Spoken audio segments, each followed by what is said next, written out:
По закону инаугурация избранного президента России проходит в день истечения полномочий его предшественника. Из 2000 года этим днем является 7 мая.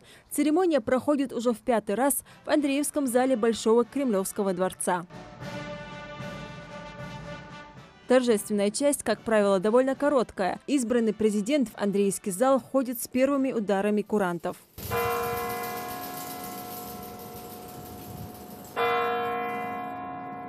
Проход к трибуне под звуки фанфары «Наш президент» написанный специально для церемонии.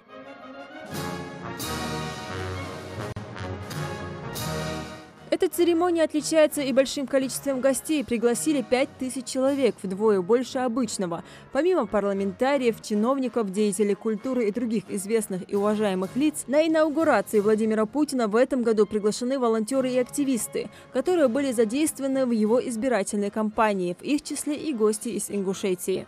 При вступлении в должность президент Российской Федерации приносит присягу, утвержденную Конституцией Российской Федерации. В Андреевском зале Владимир Путин принес присягу, которая закреплена в 82-й статье Главного закона России и состоит из 33 слов. Клянусь при осуществлении полномочий президента Российской Федерации уважать и охранять права и свободы человека и гражданина, соблюдать и защищать Конституцию Российской Федерации, защищать суверенитет и независимость, безопасность и целостность государства, верно служить народу.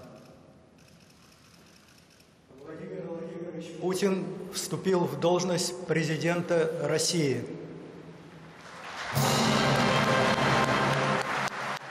В стране должны быть обеспечены возможности для самореализации каждого человека, заявил глава государства и отметил, что в обществе должна быть сформирована атмосфера взаимной ответственности.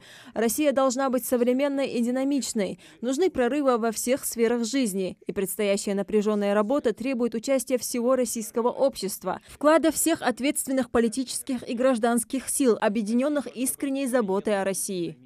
Такая поддержка важна и для отстаивания наших позиций на международной арене, и для решительных действий ради глубоких позитивных перемен внутри страны.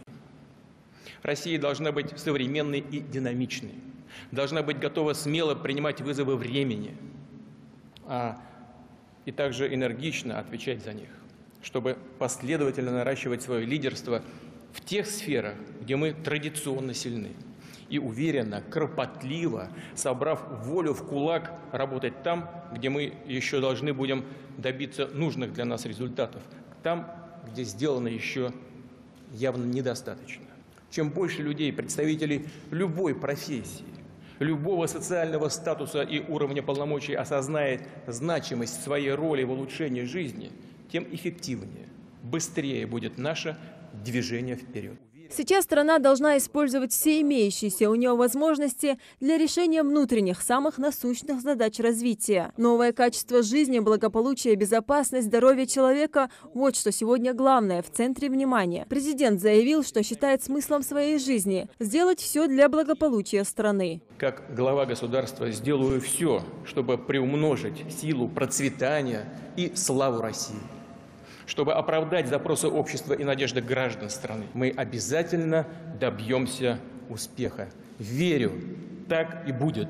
Сделаю для этого все, что в моих силах. Ну а после официальной части на Соборной площади глава государства принял парад президентского полка. Товарищ президент Российской Федерации, президентский полк, в честь вступления в должность президента Российской Федерации построен. Командир президентского полка полковник Филякин. Здравствуйте, товарищи!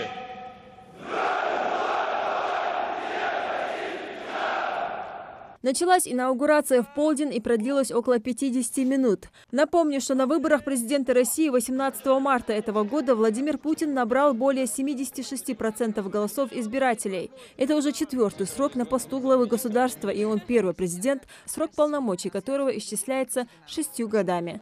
Лейла Гайсанова, Новости 24.